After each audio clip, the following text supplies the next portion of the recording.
This RealAg Radio episode podcast is brought to you by high-performing carbine insecticide from FMC. Carbine insecticide delivers fast, selective, and extended control of aphids in alfalfa and pulses, leaving beneficials like lady beetles to help in the fight. Ask your retailer or visit ag.fmc.com/ca today.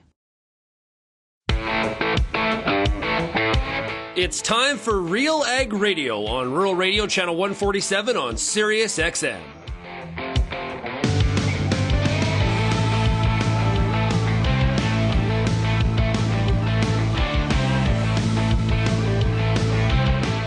RealAg Radio and RealAgriculture.com is your home for insight and analysis of the issues that are impacting your farm business. Let's get real and get connected with RealAg Radio.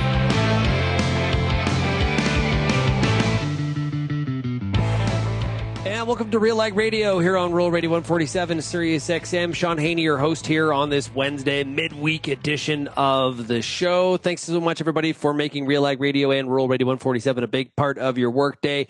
Of course, also a big shout out to everybody listening out there on the RealAg Radio podcast. Today on the program, we're talking about plant breeding. Is there a potential opportunity to save public plant breeding in Canada? Tyler McCann of CAPI and Comin of Seeds Canada believe there is. And it's actually something that's already in place. We'll hear from them on that.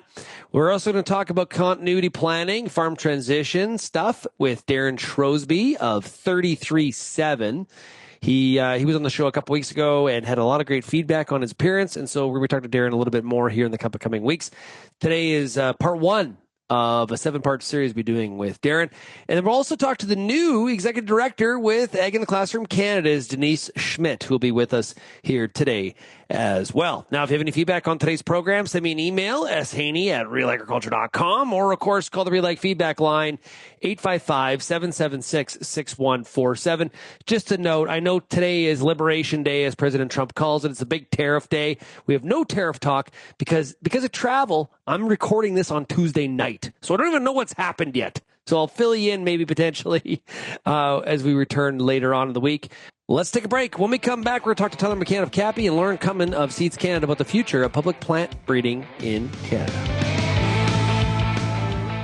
It's now time for a product spotlight with Vantage Ag. Talking right now to CEO Paul Sigovich. How can Vantage Ag's new sub-nano liquid fertilizer products help growers reduce their costs? At Vantage Ag, we've spent the last few years proving that our sub-nano liquid technology can replace a significant portion of traditional granular fertilizer at a fraction of the cost. For example, a standard 140-10-20 actual blend for canola costs about $155 an acre. By switching to our sub-nano liquids, cost drops to $53 per acre. That's over $100 in savings per acre while delivering the nutrients exactly when the plant needs them. Simply mix our new fertilizers with your in-crop pesticide applications throughout the growing season. Our products are applied at very low rates, are compatible with nearly all pesticides, and now you have the added benefit of applying the specific nutrients your crop needs exactly when they need them. Vantage.ag, and they can always give us a call at 778-919-3370. Peter Johnson at Wheat Pete, RealAgriculture.com, and what an opportunity! Oh my gosh! You think you can't grow better wheat? You are absolutely wrong. We're going to show you how to strive for those record wheat yields that they get in the UK and in New Zealand. You can grow 150 bushel wheat. I'll show you how. Catch Wheat Pete's Word every Wednesday on RealAgriculture.com or download the podcast on iTunes or Spotify.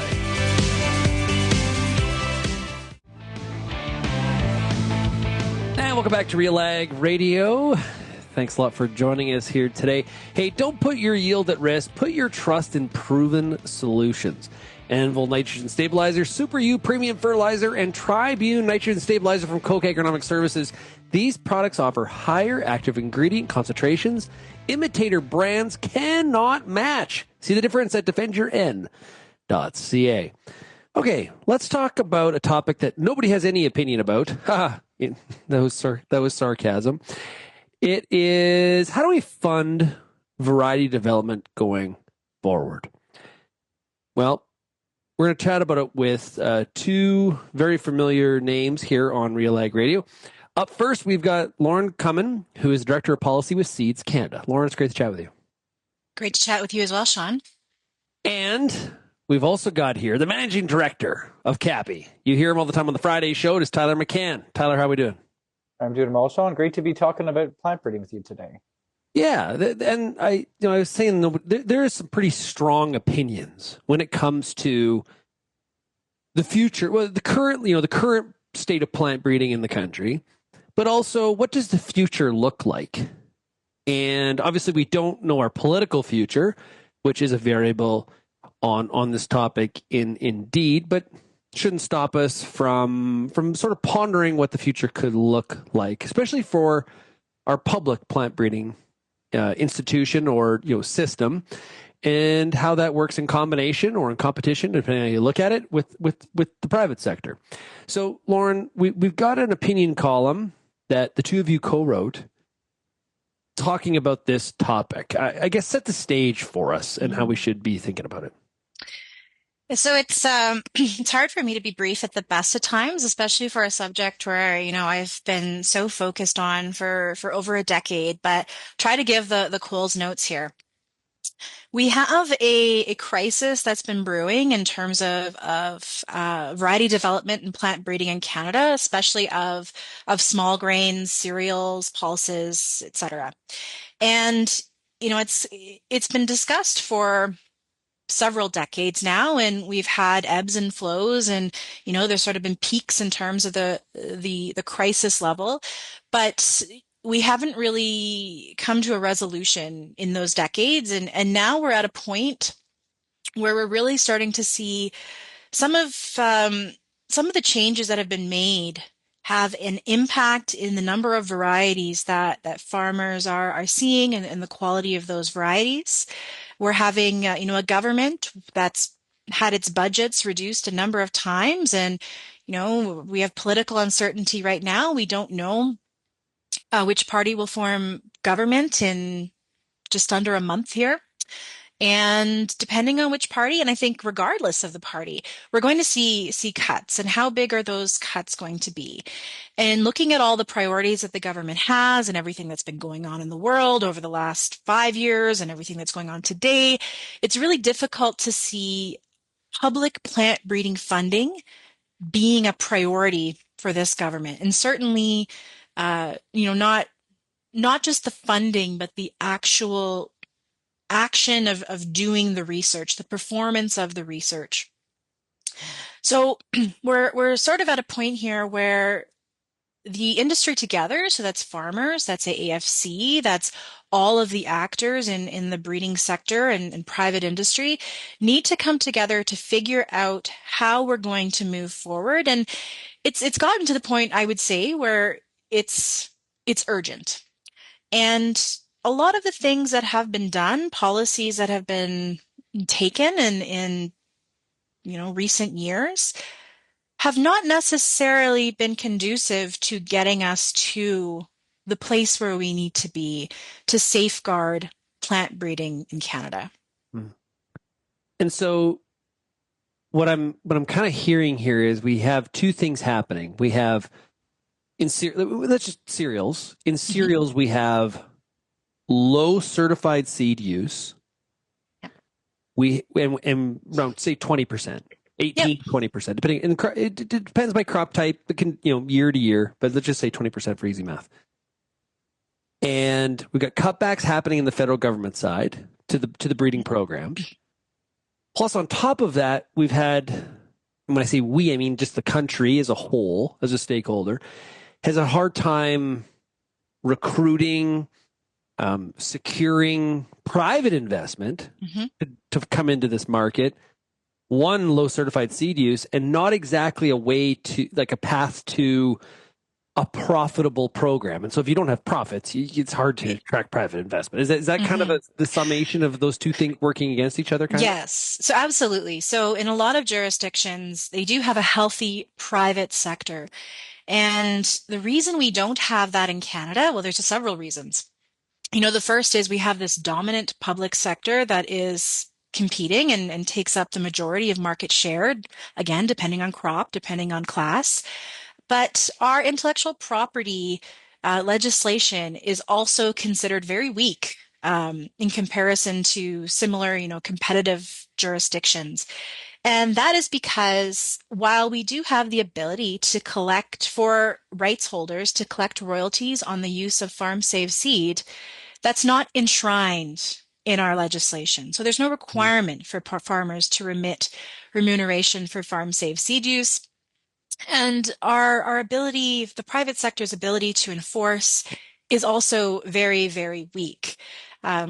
Over the last decade, we've had a number of conversations about a royalty model for farm-safe seed use to recognize that when farmers are using farm-safe seed, they're still using that innovation package and benefiting from that innovation package that they purchased when they purchased the certified seed. So we've had a number of consultations and discussions about how do we recognize that value. And, the last one ended in 2020, right before the world closed down there in March. And it was a failure, to put it, bluntly. And, the private sector still didn't have a way of collecting on the use of their intellectual property. So the private sector did work together to establish the Variety Use Agreement, or VUA, which is an example of a trailing royalty. It's a contract-based system. It's, up to the farmer to decide that they see value in that variety and choose to purchase a variety in the VUA program. But it's really had limited success. And one of the biggest reasons there is that AAFC has intentionally kept their varieties out of the platform, meaning that private industry and other players, public players even, don't have that option to compete on a level playing ground.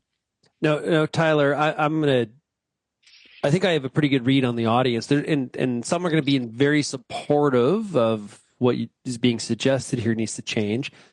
And some are going to have some pretty strong pushback. And the pushback is going to be, wait a minute here. So if there's going to be a VUA I'm going to pay a royalty on the certified seed, and then I'm also going to pay a VUA on my farm safe seed, which is, my right to use that farm safe seed. And I'm, maybe potentially, putting in checkoff dollars. Like, I feel like I'm paying double, triple. I keep on, I'm paying. And so I want you to address that side of it, because the audience is going to be screaming at their radios right now. Yeah. And so, Shaun, I think it's an important kind of concept that if Canadian farmers want to be treated often the way farmers are in the rest of the world, they should only pay for their seed. The farmers should have that relationship with the plant breeder. And so every time the farmer uses the variety developed by a plant breeder, the farmer pays the variety developer, whether or not it's a public or private breeder, that royalty. That should be the simple relationship. That is the most effective way for farmers to make sure that their dollars that they're spending on new plant genetics go back to, and the VUA is a mechanism. I think, Shaun, one of the things that in the past has been an issue is we've thought about a VUA as kind of a revolution in plant breeding, or the way that things are done. And I think that we need to kind of change the way we think about this, that this is a small step forward to more sustainable breeding programs in this country. This isn't kind of a step towards private plant breeding. I think that this is a step towards saving the public breeding programs at the end of the day. And if we want to make sure that the public plant breeders, that the farmers' values stay in the business, making sure that they're rewarded as well for when farmers use their varieties is an absolute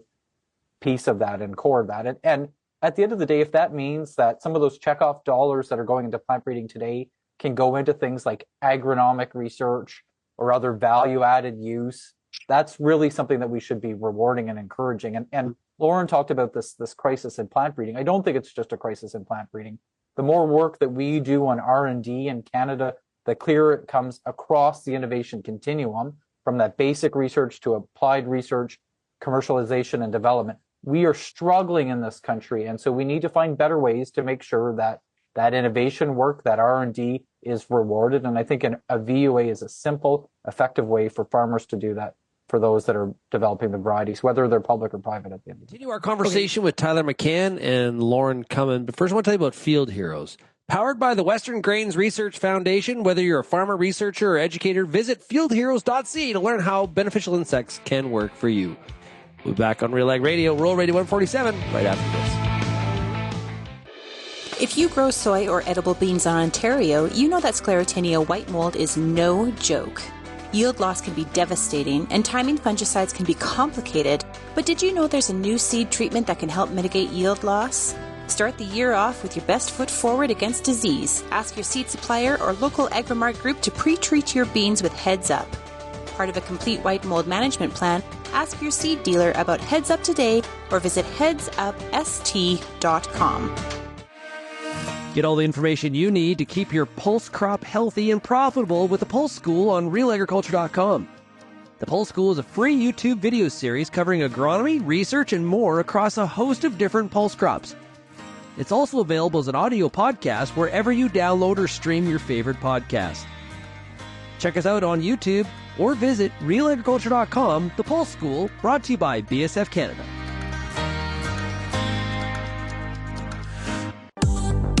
I'm Lindsay Smith from RealAgriculture.com. Join me Monday nights for The Agronomists, a 1-hour live and interactive show broadcast across YouTube, Facebook, and X. Monday nights at 8 p.m. Eastern, I host expert agronomists from all over the country to give you answers to some of the toughest agronomic questions. Join us live or catch the replay Tuesday morning.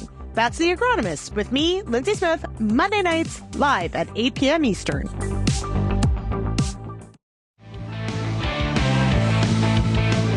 The trip. CCIA ships RFID approved tags straight to your door. You can order online by going to tags.canadaid.ca or call 877-909-2333 for beef cattle tags and pre-approved tags for cervids and goats.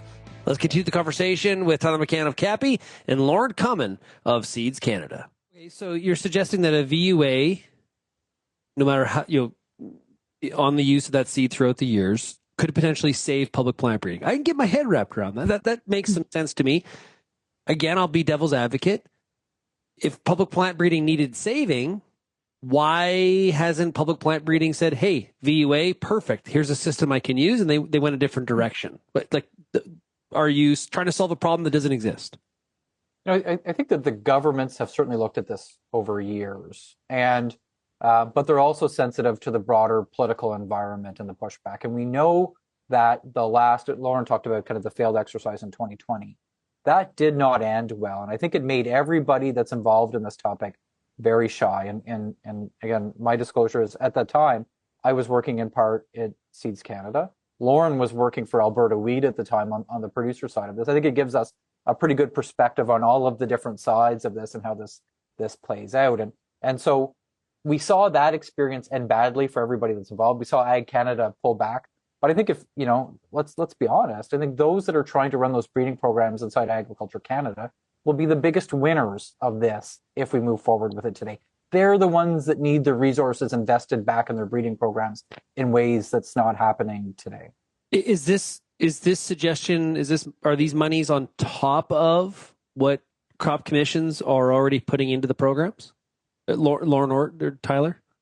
Yeah, I think, I think it really depends on what producers are looking for. I think producers and the government have gotten so entrenched in this system of funding where they have layers on layers, and there's the cluster programs, and there's core agreements, and there's project funds, and there's budget dollars that go in. And every contract and agreement has a different timeline. So you just sort of layer things on top of each other. And it's been so difficult to get out of that. But when you have that money that's going around the system, it's not very direct, and you lose a lot of efficiency. So, I think that the most direct way for farmers to set the priorities for plant breeding and to say, I see value in this particular breeding program, is to pay directly for the varieties that they're purchasing from that breeding program through a VUA. Now, whether or not that is in addition to commission funds is a question for commissions. But I mean, what I would suggest, and obviously I don't work with commission dollars anymore, is that, over time there could be a transition where if AAFC wants to remain in variety development, and, they've indicated that they would like to transition more upstream, but that's not for all crops, then they could fund that variety development with dollars from the VUA, just like every other program. And if producers want to fund more upstream work, certainly agronomy and other work that AAFC wants to do, then, that is a role for checkoff dollars. Checkoff dollars, should be going towards more public good work along with, matching with government dollars. So, certainly the VUA can over time replace funds that are going towards variety development, but they can also, leverage funds and grow programs. So that's really up to how producers, see their future. Tyler, have you worked out the math in terms of what is the shortfall required to make the public plant breeding machine in Canada fully funded, or have adequate funding to be able to compete against, over the long term? And how does that work back to what the VUA needs to be? Shaun, one of the problems that we have today is that we don't actually have a lot of insight into how much Ag Canada and the other public breeders spend on their breeding programs. I wish we could do that math, but we don't have that today. What we have is some math around how much Ag Canada could have gotten had there been a VUA on public varieties that have been released. It's a bit of a sense as to kind of how much money would be changing hands between the farmers that are using those varieties and the breeders that are developing them. And again, I think it is important that ultimately, I think when we think about the future, what should matter to farmers in Western Canada is, can they get access to varieties that are better and better year over year, and reliably know that there's plant breeders in this country working on producing the new, better, more efficient, more productive, more disease-resistant varieties. And that should be the number one goal and outcome. And I think often we don't talk about what we need. We need new varieties. We need better varieties, and a VUA can help make sure farmers get that. I think the best case scenario, however we get there, best case scenario is a healthy public system, a very healthy private plant breeding, competitors there, and they're competing and they're holding each other in check. They're also collaborating. It's another thing that's like the best case. The worst case is I would say this is kind of feeling sort of the path that we're on, where I sort of alluded to this at the beginning, which is where we've got a diminishing, a slow burn on the end of the public system. And the private system's like, yeah, Canada, not for me, because there's just not an opportunity over the love the acre amounts. Like, who doesn't want to try to compete for, a 22 million acre market of wheat, for example? And then at the end of the day, we end up with kind of nothing.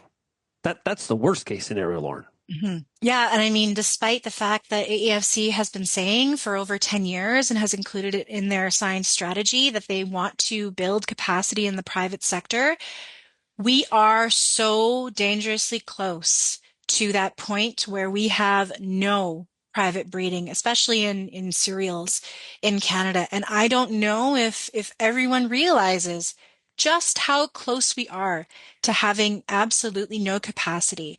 So, despite the plan to build capacity, the policies and the actions are not there. And that's, having one supplier of varieties, whether or not it's a public system, is not good for farmers. Competition is healthy. And I think the majority of farmers, I've never heard a farmer say that competition wasn't ideal and that they don't want choice. But they are so dangerously close to that point. And, the way the breeding pipeline works, it is a long-term game. They may see varieties coming out yearly. You may get 4 or 5 wheat varieties from the AFC program. But I think in a couple of years, without changes, it's going to start to dry up.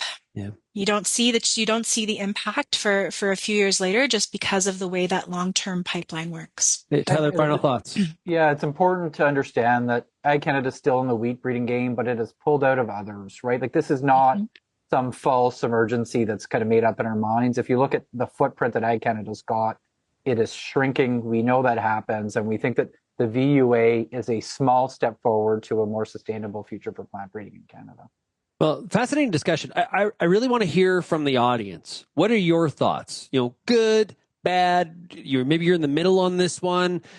Maybe there's some points that weren't made by our two guests. I would love to hear from you. Send me an email, shaney@realagriculture.com. Not just problems, also solutions, everybody. Remember that. Hey, Tyler and Lauren, thanks a lot for joining us. Thank you. Absolutely.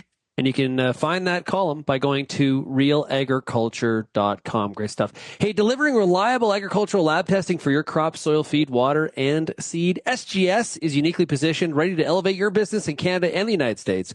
Call them now by calling 1-800-952-5407. That's 1-800-952-5407. Right back on RealAg Radio right after this. Find everything you need for outstanding weed control in your wheat and barley from the cross-spectrum herbicide experts at Corteva.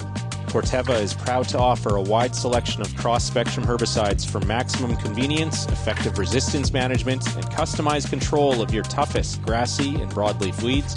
No matter what kind of weed challenges you're experiencing, we've got the right fit for your farm. Visit corteva.ca to learn more.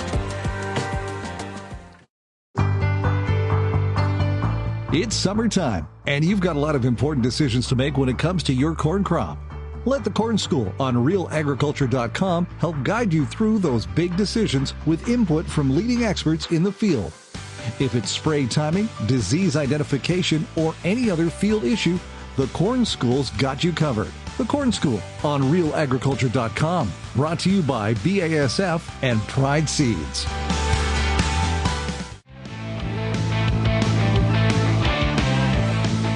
Oxbow, the latest innovation from New Farm, a versatile broadleaf in-crop herbicide powered by Duplasm technology. Oxbow is your workhorse on resistant kochia and other tough weeds. Go to newfarm.ca or talk to your local ag retailer.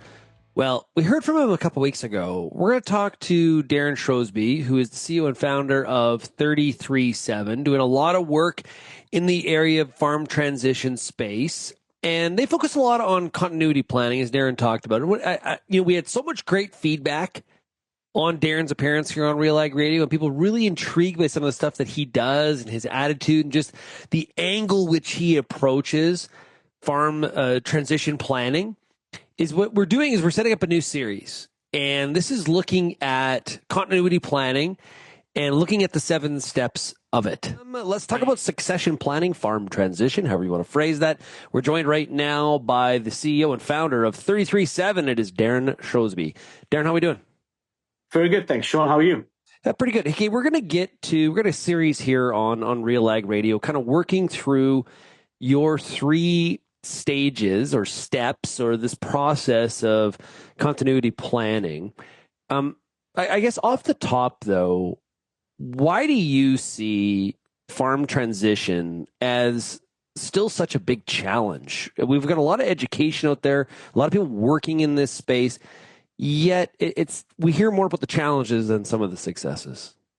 Yeah, it's a good question, Sean. So, 88% of farmers do not have a continuity plan. So that's quite a large failure right there. So only 12% of farmers do. So why is that? I think there's 2 very simple components, and that's low-hanging fruit. The low-hanging fruit is, what are the obstacles to continuity planning? Well, one, it could be daunting. Where do you start? People don't know where to start. So there's no real clear roadmap. We believe that there's 2 things which make it very difficult for the 88% to engage. One is the billable hour, and 2 is invoice fatigue. Everyone knows that continuity planning is important because why are you farming? Why are you doing this? Well, you're doing it, A, to make a living, but B, more importantly, you're doing this for your family. You're doing this for the next generation. You're a steward of time. Your time on the farm is finite. When you can no longer run that farm, you pass your knowledge, your experience, and the farm to the next generation. So that is, I'm a farmer myself. I have 3 children, 1 on farm, 2 off farm. And that's what I'm trying to set up. So when I went through my continuity plan, I found it extremely difficult because I didn't have clarity. I didn't have control. And I spoke to lawyers and I spoke to accountants and I spoke to insurance guys and I spoke to the finance guys, and every single person had a different opinion, a different story. And then the invoices started coming at me, right?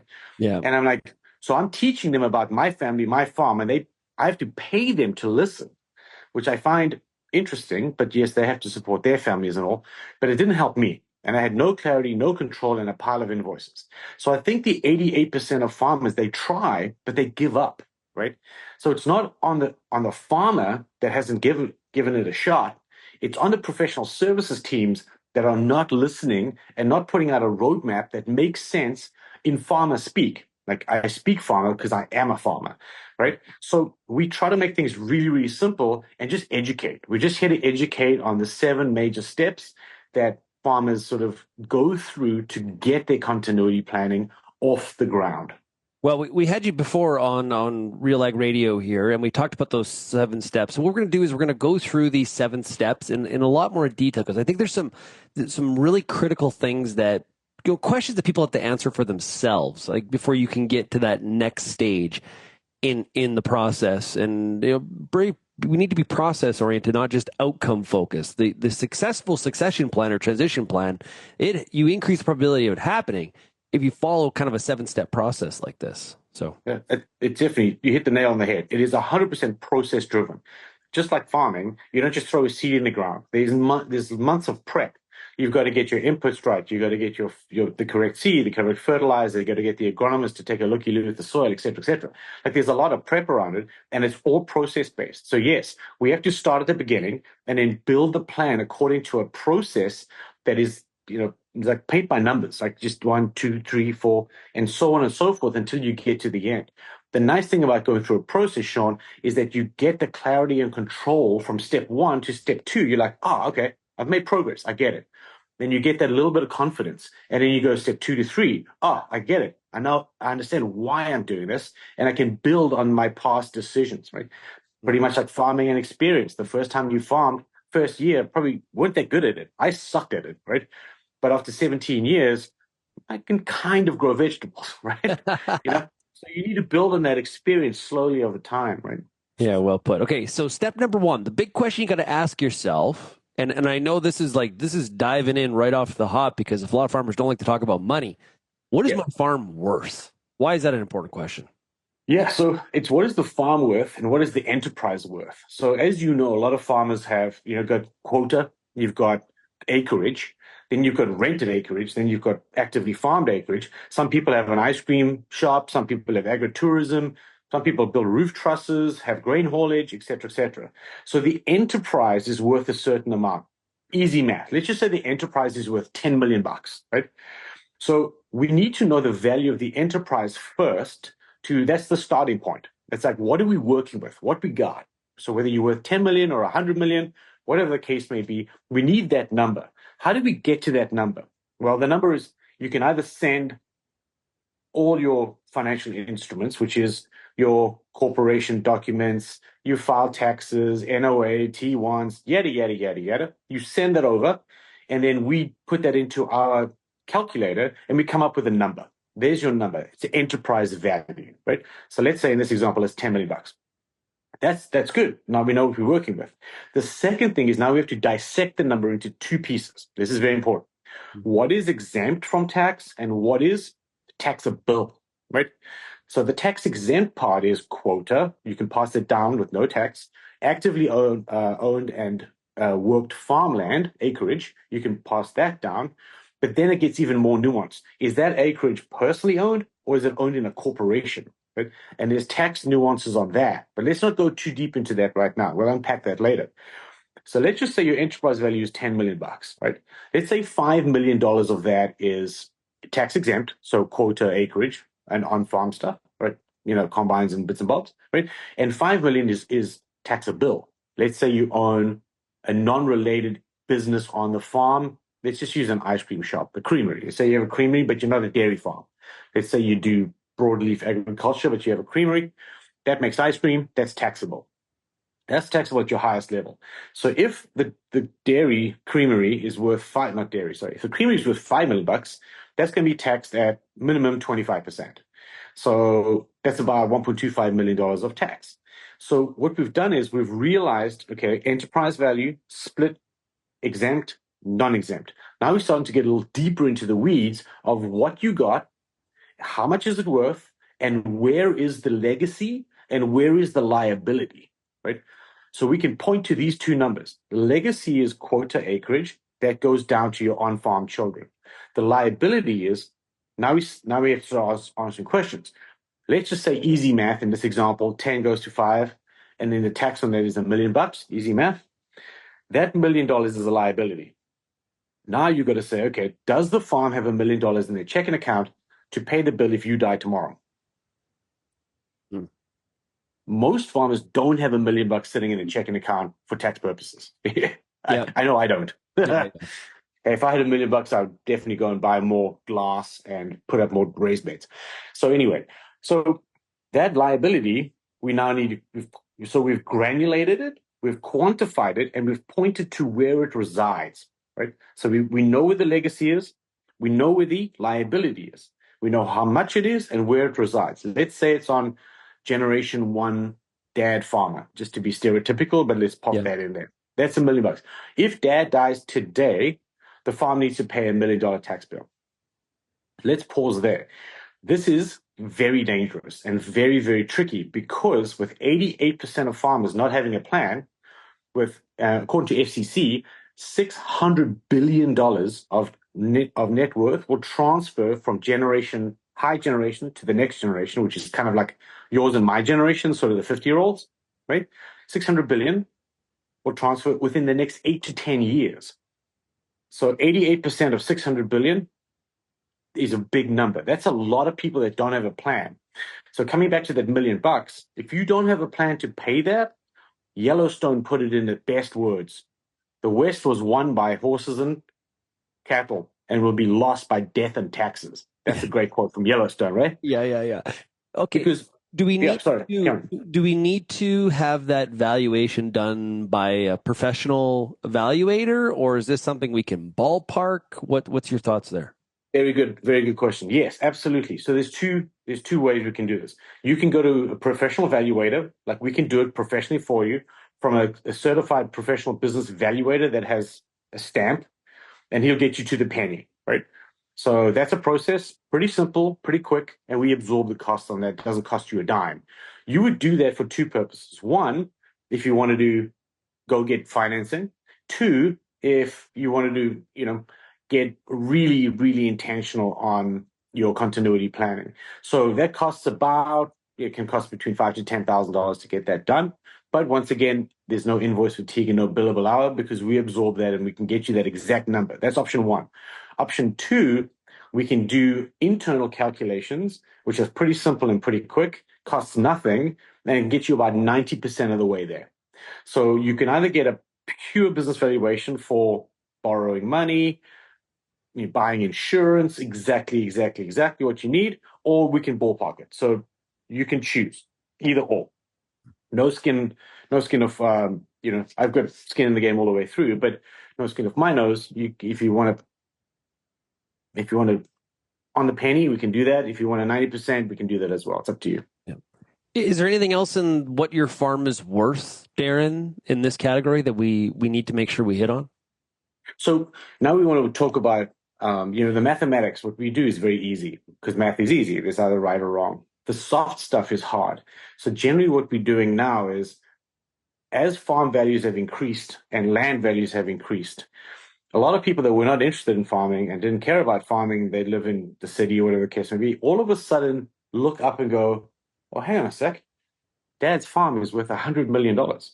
There's one on-farm child and two off-farm children. All of a sudden, the valuation of the farm becomes intriguing to off-farm children for not perhaps the right reason. So there is that component to look at, which is the soft component on the front end. So as values increase, so there's more focus on those values. So if you do need to have those conversations, those are hard. Those are hard conversations because they're emotional, right? And they're with your kids. But if you want your children to have supper together, and I keep coming back to this because on December the 25th, you want your family to have supper together, you need to have open and honest communication fast. That is very important, especially around the value of the farm. Because what happens is the off-farm children don't value the amount of work it's gone into to create that farm, right? The on-farm child does because he hasn't been paid for 8 years. He drives a 20-year-old truck and has the same Carhartt dungarees. So there's this disconnect between on-farm versus off-farm children. And with a valuation of the business, let's say it's a $100 million farm, which a lot of farms are, you cannot split the farm up into, let's say there's 3 kids. $66 million doesn't go off farm. It's impossible, right? You can't cut the farm up. Equal is not fair. Fair is not equal. So the valuation of the business is twofold, Shaun. It is emotional with family, and then it's mathematical. Math is easy. We do it all day long. We do 1 transition a month. I can math all day. The soft skills on the front end, if you're stuck and you need help, there are really good people out there. Elaine Frazee is one of them. She's amazing at getting you unstuck from a family perspective. So I just think that this whole conversation needs to be very carefully put into emotion, which is what we are, because humans are not irrational, we're emotional, and then the mathematics. And I always say this, we can't let the mathematics drive the emotion. That's like getting the tail wagging the dog. You've got to get the emotional component correct and then backfill it with mathematics. If you do it the opposite way around, that's going to create emotional problems for the continuity and the succession through the generations. Well, that's what I found in my experience. That was Derryn Shrosbree. He's CEO and founder of 33/7. Curious what your thoughts are, what you heard there, but in terms of step number 1, in terms of continuity planning, what is the value of the farm? I think a lot of times we don't really want to talk about money. It's uncomfortable, but you can't really work on a farm succession plan and transition the farm unless you actually have a value you're working from. Very interesting, and would like your comments and thoughts on that topic. Farmers, trust is everything. Genesis Fertilizer is making real progress toward providing reliable, locally produced fertilizer. Join the ownership group and protect your bottom line. Learn more at genesisfertilizers.com/credibility. We'll be right back on RealAg Radio, Rural Radio 147, right after this. If you're involved in the agriculture industry, it's important to stay informed on all the latest issues affecting your business. At RealAgriculture.com, we offer fast, reliable news, information, and insights to help you keep on top of all of the latest in Canadian agriculture. Visit RealAgriculture.com and sign up for our free daily newsletter covering everything from news, agronomy, animal agriculture, and much more. Visit RealAgriculture.com/subscribe today. The Canola School on RealAgriculture.com is your one-stop shop for everything a canola grower needs. Check out our free video series on YouTube for all the latest in canola agronomy, research, marketing, and more. Don't have time to watch? Download the podcast version of the Canola School on RealAgriculture.com or anywhere you download your podcasts. Stay on top of all things canola with the Canola School on RealAgriculture.com, brought to you by BASF and Invigor Hybrid Canola. Hey, welcome back to RealAg Radio here on Rural Radio 147. Hey, this segment's brought to you by Field Heroes, powered by the Western Grains Research Foundation. Whether you're a farmer, researcher, or educator, visit fieldheroes.ca to learn how beneficial insects can work for you for free. That's the best part of it all. And obviously, we've been talking about a new season of the Pest and Predator podcast brought to you by WGRF and Field Heroes. You can find that wherever you get your podcasts or at RealAgriculture.com. Well, Ag in the Classroom, a very important organization, is on a number of different fronts, has a new executive director for the national body. Ag in the Classroom Canada has announced this week they have a new executive director. It is Denise Schmidt, who joins us right now. Denise, how are we doing? Thank you. I'm doing great. Thank you, Shaun. Thank you for having me today. Really appreciate it. Yeah, well, and big congratulations to you. Thank you. Thank you. Yeah, it's been, announced today, which, at first I was like, oh, April Fool's, is that maybe the best day we want to announce or not? But it's fantastic. It's looking forward to new opportunities and new challenges. Well, clearly not a joke. You are in this role. No. We can confirm Yes. that. You've got a strong background in the seed industry. Why this move now? What is it about Egg in the Classroom Canada that intrigues you?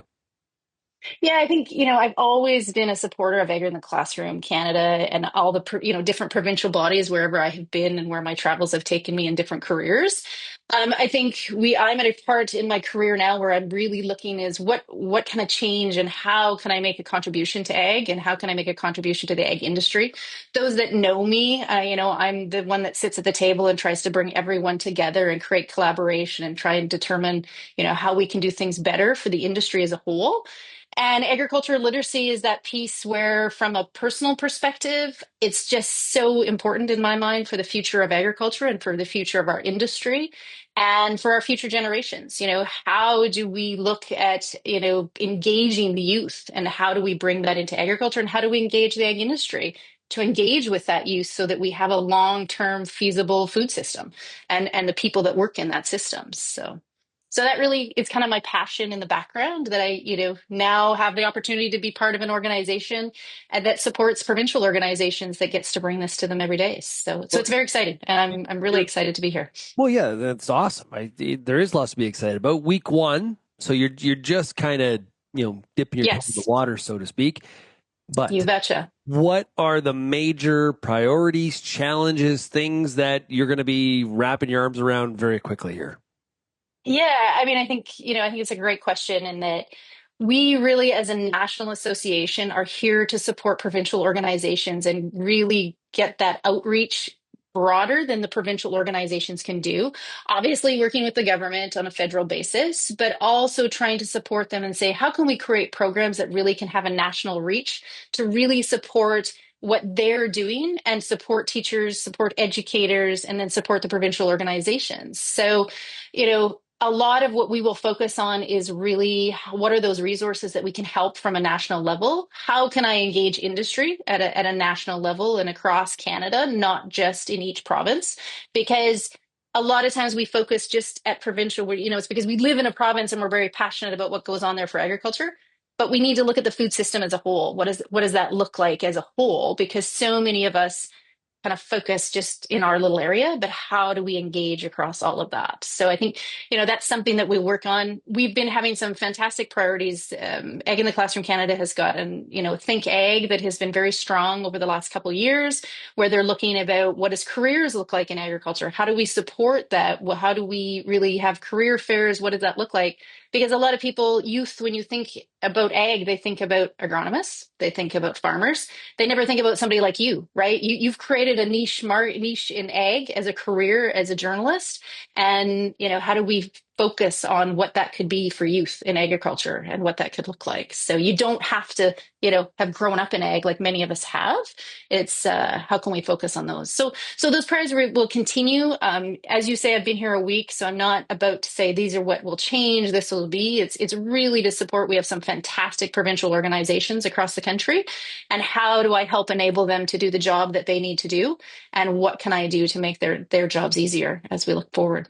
Yeah, we talked a lot about the show before about, we've sort of run the course on farm kids. We've tapped out. Mm-hmm. We've exhausted that as a major source of people to work in this industry out, off the farm. And so in order to fill the gap that it is, if you listen or believe in some of the research that CARC has put out, we got a significant gap. And one of the ways that we close that gap on the amount of positions that need to be filled in the industry of agriculture is by attracting people into the industry, which we have not been very good at. Ag in the Classroom is one of those key pathways, in my opinion, to close that gap. Yeah, and I appreciate that, Shaun. I think that it's a big key, right? Is how do we create youth that are informed citizens around agriculture? How do we really get them so that they know what innovation is coming through agriculture? Because that sparks that wanting to be in careers in agriculture. And how do we teach them about our food system? And then the people that help produce those food systems, right? It's not just producers. I mean, those are a critical part, but there's so many other pieces to our food system and to agricultural literacy that if we want to have more people and have people come in the career path, we have to help them be informed. And we really have to look at how can we do that as an industry and what does that look like?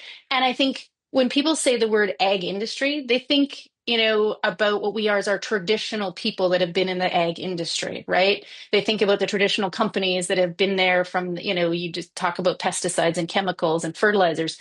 But I think we have to think much broader around the whole industry for the whole value chain. And sometimes we don't do that when we're trying to say, here's what opportunities are out there and here's what it looks like. So those are things that, as you say, Ag in the Classroom is starting to get very much involved in. And how do we help the provinces and how do we help the industry as a whole in create informed citizens that we look at? Because we have so many, even, I'm still in a rural community. I have children in rural community.